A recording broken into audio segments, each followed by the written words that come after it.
आज या जिल्ह्यांमध्ये लाडकी बहीण योजनेचा हप्ता वितरित होणार आहे आणि 26 जानेवारीपर्यंत महाराष्ट्रातील सर्व पात्र लाडक्या बहिणींच्या खात्यामध्ये लाडकी बहीण योजनेचा हप्ता जमा करण्यात येणार आहे। त्या अगोदर उपमुख्यमंत्री अजित पवार यांनी एक अत्यंत महत्त्वाचे आवाहन महिलांसाठी केले आहे। ते आवाहन पाहणार आहोत, त्यानंतर जिल्ह्यांची नावे पाहणार आहोत।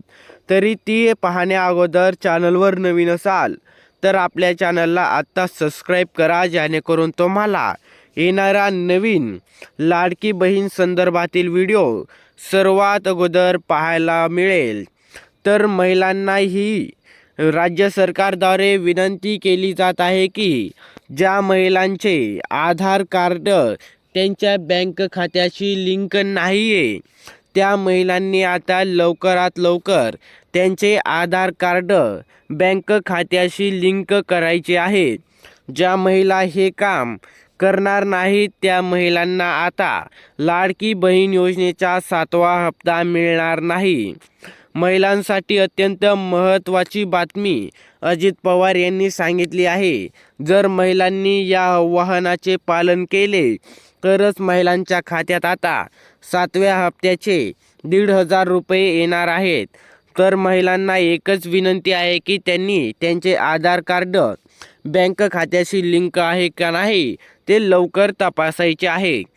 तसेच आता आज कोणत्या जिल्ह्यांमध्ये लाडकी बहीण योजनेचा हप्ता येण्याची दाट शक्यता आहे, तर आपण पाहू शकता की आज धुळे, जळगाव, नाशिक, अहमदनगर, छत्रपती संभाजीनगर, जालना, बीड, परभणी, हिंगोली, नांदेड, लातूर तसेच धाराशिव व बुलढाणा येथील या जिल्ह्यांमध्ये लाडकी बहीण योजनेचा हप्ता येण्याची दाट शक्यता आहे।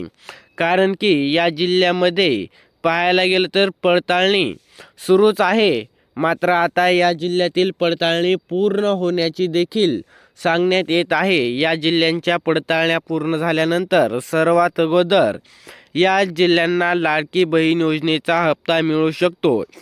पण मात्र आता मुंबई तसेच पुणे विभागातील महिलांना लाडकी बहीण योजनेचा हप्ता हा सर्वात लेट मिळण्याची शक्यता आहे।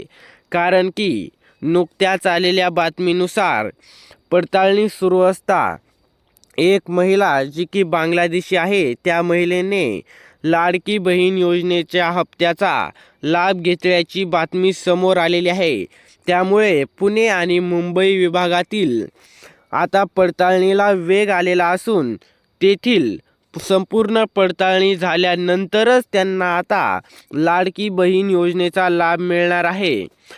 ही पडताळणी झाली तरच त्या महिलांना आता पुणे आणि मुंबई विभागातील महिलांना लाभ मिळेल। धन्यवाद।